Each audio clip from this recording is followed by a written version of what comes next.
Hello,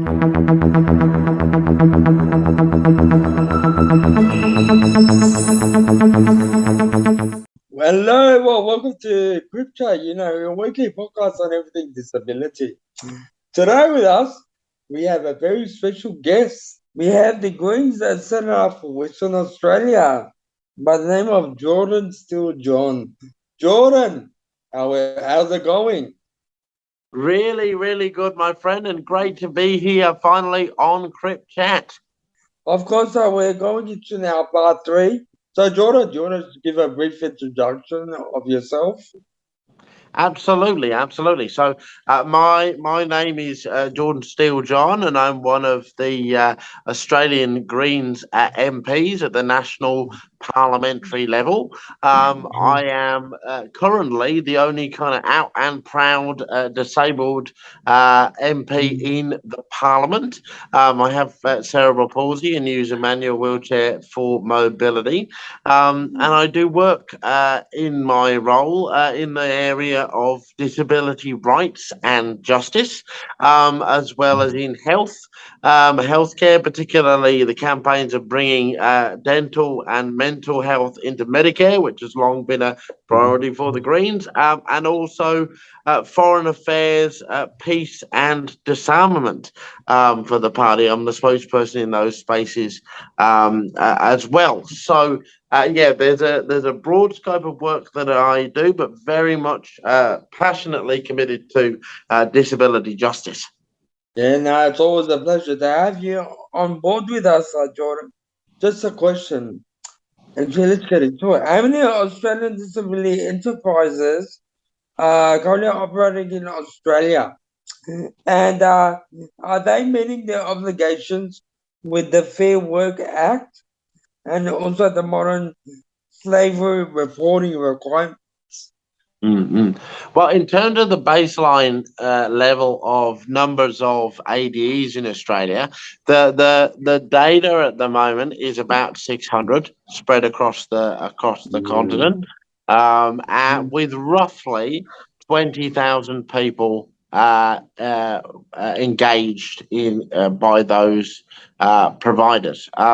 So that's the cohort, and that's remained relatively stable and sometimes fluctuates, but that's about the cohort that we're talking about, right? In terms of that very interesting question of do they comply with our obligations as a nation under the Modern Slavery Act, that is currently a question that is being explored by a number of academics and legal experts, because there's very strong and I think reasonable concern that they don't comply with relevant sections of that piece of legislation, and we do know very clearly that many people within Australian disability enterprises experience coercion, experience restrictive practices,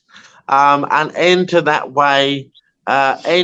the ADE system via what some people call a kind of polished entryway, right? So you kind of slip into it from school, because maybe you're educated in a so-called special school in a segregated educational setting, for the equivalent of what do you want to do when you're older week.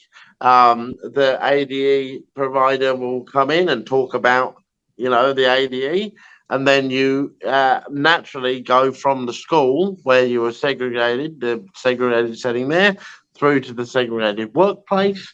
And sometimes you then end up also in segregated housing, where you might be, in a dwelling with multiple members in it, all with disabilities as well, none of which whom you know. You're not able to have partners. You're not able to bring your family over, use your internet for what you want to use it for, and really you end up having a lot of your world confined by these institutional settings, with all of the dangers and all of the unhappiness that often comes from that. Yeah, well, yeah, thank you for that, Jordan. Jordan, we often have these, I guess, these things happening, such as like disabled workers' rights at work, things like coercion, wage theft, modern slavery. It's still happening out there. How do we close the legal loopholes used by employers to underpay their workers? Well, I think it's a great question, Ibrahim. I think first of all we've got to be really clear about the context in Mm. which we're having this conversation, right? Yeah, We've got in Australia the legalised underpayment of disabled people. 20,000 of us within the ADE system, many more external to the ADE system, but paid through the supported wage process, right? A process which relies on it has the SES award process, and it basically says if you are assessed by a certain tool to have lowered capacity, you can be paid a proportion of what somebody would be paid for the job. Now, the primary tool that is used for the assessment of that fair proportion, if you like, is the BSWAT tool, which has been ruled to be illegal by the federal court. It's a discriminatory wage tool, and it was found to be so by the federal court. Andrew, help me out. Not the federal court. It's Fair Work the Ombudsman. the Fair Work Ombudsman. There you go. that's it, Yeah, that's it. by the relevant national processes, Mm. right? So what we have is, by the way, I've got to just put a special pitch in for Western Australia. Mm. Even under that discriminatory tool, which structurally undervalued the workers' Mm. capacity, right? Yeah. We've got Australian disability enterprises like Active Industries that still managed to engage in wage Mm. theft Mm. to the tune of a significant amount of money. So even in this cooked system, you've got ADEs that were still then Mm. able to rip people off, right? So when we talk about Mm. structural discrimination in the employment space for disabled people, it's important to tackle ADEs and the supported wage tool like structure broadly together, both as forms of discrimination, and be working towards a employment environment that uh, fundamentally flips the script on this whole conversation. Talks about, first of all, how and where do we place the legal requirements upon employers to be inclusive in their employment practices? Is that a strengthening of the Disability Discrimination Act? How else do we do that? How do we make our physical and digital workplaces accessible and inclusive for people, regardless of their physical support needs or cultural support needs, for instance? Um, and then finally, how, like in some ways, the disabled person, we as a disability community, with bodies and minds that refuse to conform to the norm, present an opportunity for the radical reconceptualization of so many parts of our society, right?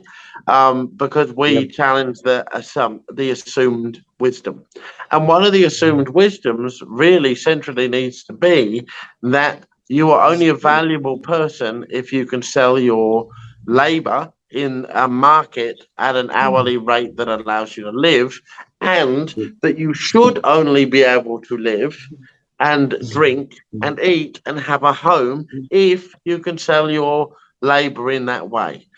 Which I think is absolutely nonsense, and why we need to look at things like a universal basic income, so that disabled people, if we don't want to actually engage in uh, uh, paid work, regardless of whether we could, if we actually don't want to, if that's not what works for us, we can actually live without having to engage in paid work in that way. Yeah, that's a good point. We Oh, need more, I guess, disability representation in the workplace. saying that how are disabled workers represented in the workplace, Jordan? Well, I think culturally we are represented in the workplace as charity cases still, overwhelmingly, right? So you'll see a disabled person in the workplace, on maybe an ad or whatever, and it'll immediately pivot to the story of the wonderful employer that made the changes to let them work there. Oh, it's so good of them. Somebody nominate them for an award. There's that kind of like we should be grateful for any opportunity that we get. So we're positioned in that way, as a charity case or as a burden. Most often, we are not, in fact, represented in the workplace at all in the broader cultural imagining. But you just don't imagine workplaces with disabled people in them, or if you do, you imagine them with one. Like, you know, everybody else is da da da da, da. And then look, there's Artie, the disabled, who makes the coffee, or oh great, we just love everyone's friend, the one disabled guy in the office.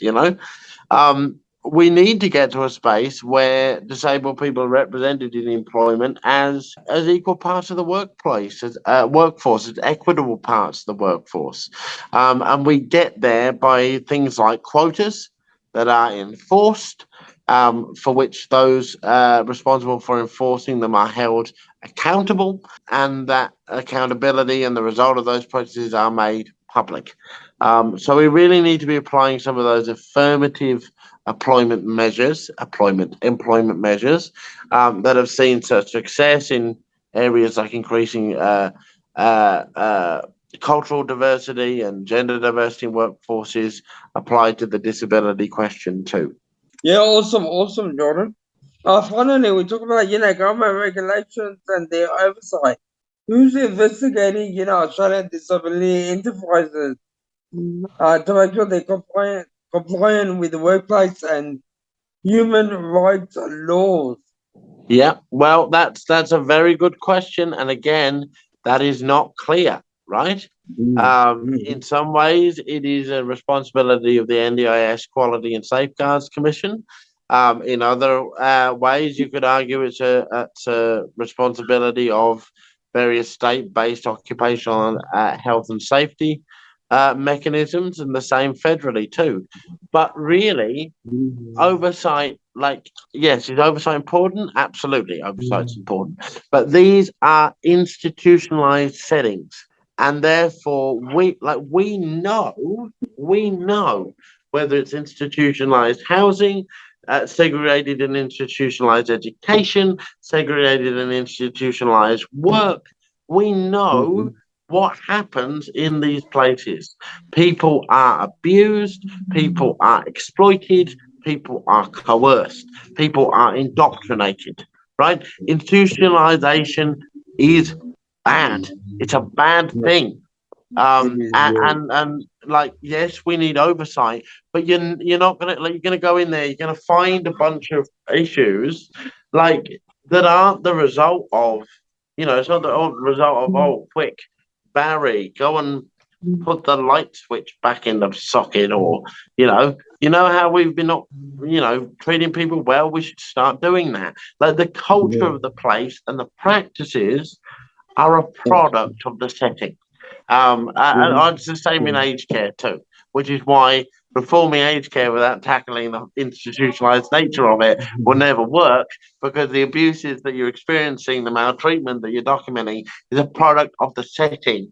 Which is anyway, bigger conversation. But yeah, so yeah, there's various different mechanisms, but ultimately, if you're having people together like that in those culturally and physically institutionalized settings, abuse will occur, is occurring, does occur. That's a good point. Jordan. Still, is the Australian disability enterprise system sustainable and still a viable service type for people with disability? No, no, it isn't. Okay. And like, it is it shares a lot with the fossil fuel industry in as much as it is not a sustainable industry which is rapidly losing its moral license, right? And so what is needing is a managed, proactive transition. Like I come from WA, and as I say, we have a large ADE provider, Active Industries, and they've just earlier this year gone, oh, we're closing. We're closing. We can't make any money out of this anymore. We're closing. And that means that 700 people have suddenly found out that they don't have anywhere, like that this massive part of their daily routine is no longer a thing anymore. And there will be a big chunk of people that are like, okay, I didn't enjoy that anyway. I'd like to find work that pays me fully. But there are also people that have been there for 40 years or 50 years, and have been that has been their routine for 40 or 50 years. There are many families that have rightly or wrongly planned their family members' support around their presence daily at an ADE, for instance. And so to throw that into chaos overnight through an unmanaged closure is not a good idea, and it shouldn't be what we're doing. What I think we need and what the Greens are arguing for is that managed, structured transition that supports those who want to into good, paying, supportive jobs, and supports those that don't want to onto high levels of income support that they can actually live on. So an increased DSP, for instance, so that they can meet their financial needs that way, and then have the purpose and community that they might have sought from that setting met in other ways. Awesome. Wow. Yeah, very insightful. Jordan, just finally, what legislative reform measures would best be appropriate to bring about change in this important public policy space? Well, I think it's kind of a little bit of what I just mentioned. We need that managed transition. Like then we obviously need to get rid of the supported wage tool process, the SES process overall. Again, I just ask people to think about whether it would be appropriate to apply the same process to any other cohort of the workforce. Oh, imagine if we did that. Imagine if we said, and we probably did used to say this. Well, we actually still do. I should say, don't imagine if we do it. But, there are many cohorts in our community, right? Or I shouldn't say cohorts, groups, whether it be women, trans folks, people of colour that suffer employment discrimination, that are the subject of wage unjustifiable wage differentiations, etc., etc. What the disability community experiences is a legally enforced, constituted, and promoted tool, which suggests that we can be measured, our capacity can be measured, just our ability to work, and then based on that we can be paid a bit less. Like that doesn't exist anywhere else, as far as I'm aware. And if it doesn't exist anywhere else, it should be driven out of that space too. So we need to scrap that. We need to shift our culture and workforce more broadly, and also as we do that, challenge ourselves to think about what we are actually building to, because it's my belief that what we really need to do, more like at the base of it all, is disconnect this fundamentally ableist idea that your ability to live a good life as a human being with the things that you need, like the essentials, a home, education, healthcare, water, food, community, should be tied to your ability to sell your labor at an hourly rate high enough to enable you to do that. We need to disconnect those ideas, because that is actually, I think, a structural a structural impediment to disabled people's economic freedom, and enjoyment of a good life. So let's also take on this whole idea of work as the only pathway to being able to live as humans. That was a very insightful, Jordan. Thank you very much for sharing, and thank you for allowing me to, I guess, pick your brain. It's been such an honor to interview you, Jordan. Any, I guess, final thoughts you'd like No, to that's add? about covered it, and real pleasure to speak with you all about this really important topic. And yeah, thank you for the work that you do in promoting disability pride, and supporting the community. I was just going to add, there are some legislative things that we can do. Some of the problems with this process, especially with the Modern Slavery Act, is they only have to report if they earn over $100 million per year, and it's voluntary reporting. So of all the industries, including able-bodied industries that did report, I think only 70% met the threshold, and less than 20 actually reported their modern slavery requirements. Yeah, thank you very much for that. I think that's a wrap, guys. Anyone want to have any questions? Thank you so much. No, thank you for the invite. I've really enjoyed it.